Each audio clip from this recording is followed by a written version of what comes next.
movie Mad Dog and Glory, there was in the end a fighting scene, and after a sneak preview, the scene was changed. Why? Well, I learned a very important lesson about filmmaking. Some things work great on the page, and they don't work on the screen. And on the page, it's more intellectual. What you read is more, you know, it has to satisfy your brain. But in this movies and drama, it has to satisfy your emotions more. Film is much more emotional medium. Print is much more of an intellectual medium. My theory. I don't know. Maybe someone will dispute it. I'm sure someone will. But the original, as written, they get in a fight. These two guys, and there's, you know, it's very clear that De Niro is not a fighter, and he's going to get, as we say in Chicago, he's going to get his ass kicked, and he does. Bill Murray beats him up pretty badly, and then he just turns around and takes one wild swing and hits Bill Murray, and, you know, catches him in the face, and it doesn't knock him out or knock him down, but it causes him to think, and he's going, what am I doing? I'm the head of the mob, you know, and I'm out here fighting with this wimpy guy. It's like the CEO doesn't, you know, sweep the floor. You know, this is beneath me. And he has like a, what's the word? Epiphany. Okay. And so he just ends the fight, and they go, you know, the audience, I mean, films have, so you got Bob De Niro. He's not the character. He's the character, but he's still the raging bull somewhere. And it's like, no, we want to see the raging bull beat the shit out of this guy. We're not sad. You sat in that theater, and I just went, man, we got to, you know, it wasn't like we're a compromise. I go, this doesn't work. We have to give the audience that satisfaction. Otherwise, they'll hate the movie. So we went and reshot the fight. I mean, we didn't reshoot it, but we just added a piece where De Niro really came back and beat him up some. And, you know, made a big difference. Okay. From the direction of the blood on the window, I say your victim got whacked here. Your shooter was sitting in the front passenger seat there. Was the blowback too? That's somebody else. In Wayne's line of work, I'm a police officer.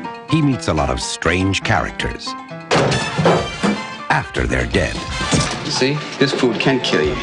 What's up, Mad Dog? Do me a favor, my name's Wayne. But this time... Oh, jeez, don't shoot him, please. Don't Want the money? You like some candy? Why don't you give him a back rub while you're at it? Shut up! Please. Are you Wayne? Who are you? Harold. I work for my boss, and he asked me to find you to invite you to this thing tonight. Who's your boss? Don't worry, it's not a bad thing. It's a good thing. And now, from Melrose Park, the land of velour car interiors, the comedy stylings of Frank Milo, ladies and gentlemen. Take it. Hey, there he is. You actually saved my life. Be my friend. If you do, I become the expediter of your dreams. Hi, my name is Glory. The gift that keeps on giving. Look, you saved his life. He wants me to be your friend for a week. So what do you do for him? You sleep with him? I don't think he has sex. Frank just wants to make sure that you're happy. For the next 5 days, let's just pretend we're your basic normal couple. Are you happy? I get paid either way. They're not a kiss. I hate it when people take advantage of my favors. Frank, that's none of your business. I thought we were friends. I don't know what you're talking about. I want you out of there by Monday. You're not going back to him. You got 3 days. She coming down? We're in love. I knew it! I knew it! I knew it! I love her. I own her! I should do some sit-ups. Right now? No, I mean, you know, in general. With Frank, you can't argue. You can't fight. You can't hide. You like baseball? You get this straight with me. I'll take you to some Sox games. I'm not asking you to save me, Wayne. Hey, no guts, no glory.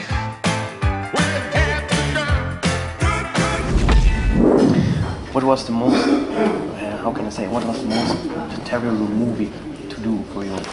With the most problems that cost The a lot of Barrel. nerve? The Barrel? Yeah. Really? Why?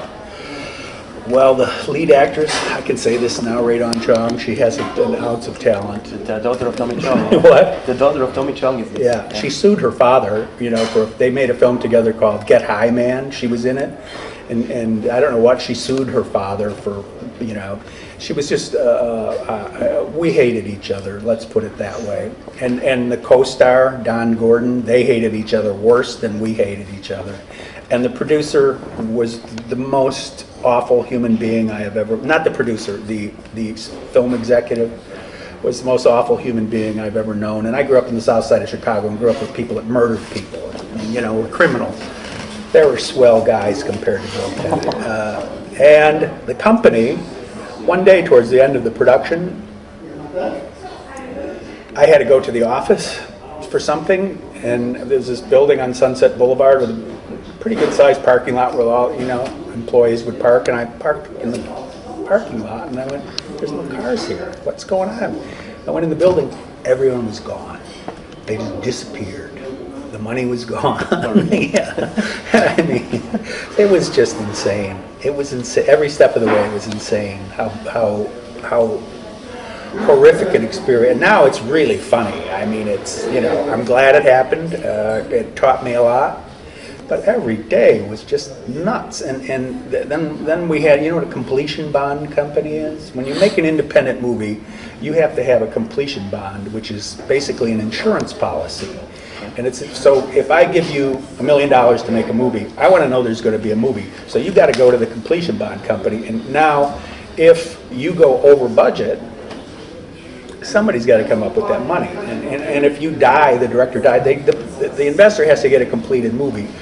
But if the bond company has to step in and complete the movie, they're going to do it the cheapest, fastest, because it's their money. They don't want to spend it. They want it. It's like an insurance company. They just want to get the bond. They want to take your money for the bond, and hopefully things will go well, and they'll have that money like an insurance company.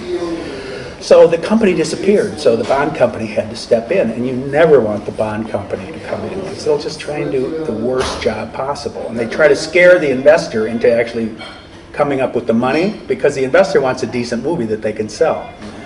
But there was no more company. They were gone. They disappeared. So the bond company came in and they go, we're looking at the books. We're looking at the, you know, and you were under budget, but there's $300,000 missing.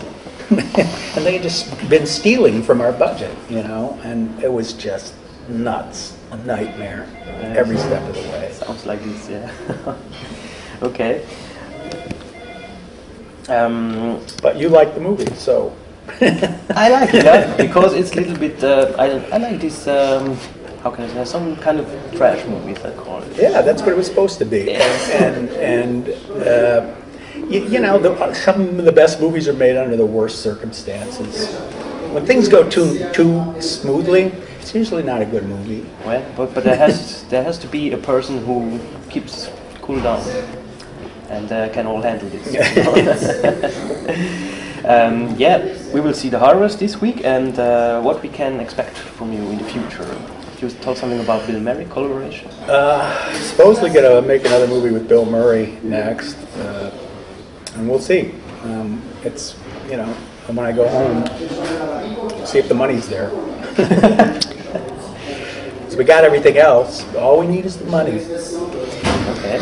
Can you tell something about this? It's called Well, there's 3 titles. I don't know which one will be used. It's Counterfeit, or The Counterfeit Kid, or The King of Counterfeit.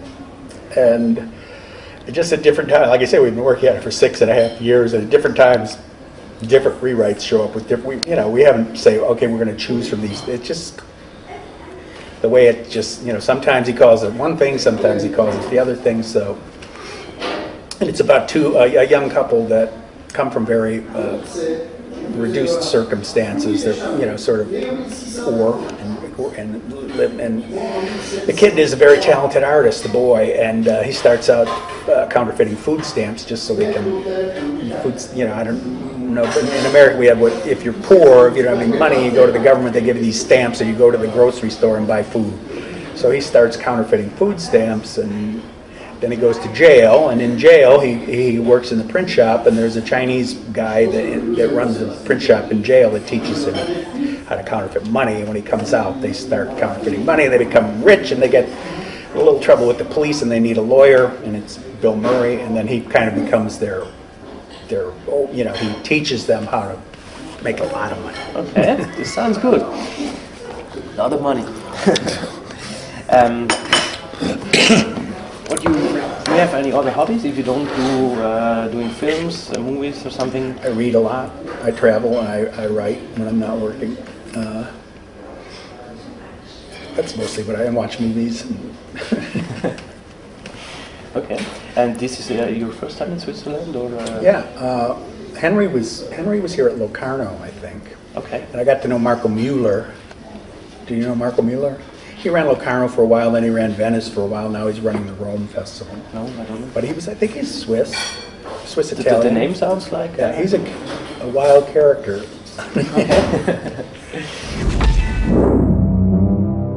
Splatter, horror und Qual. Meine Gedanken schwarz wie im dunklen Wald. Ich lieb an einem Band, abgeschnitten, abbissen, abgerissen, Hektoliter Blut. Dann ist der Film auch wirklich gut. Ein Preis, ein Witz und die Idee, schon ist es eine bessere Drogen als Schnee. Wenn du nicht weißt, wer ist es gewesen, hat der Film genug Teil dabei. Wollte ich nur auf den Schnitt mit dem offenen Mund durchs Gesicht. Die Geschichte nimmt kein Handy, weil es nicht delegierte Wattli haben es kapiert. Wenn du einen guten Film willst, musst du zum Heiko im Psycho-Shop. Dort öffnet sich die Welt, vorausgesetzt, du bist 18 und hast Geld. Du bist 18 und hast Geld. Du bist 18 und hast Geld.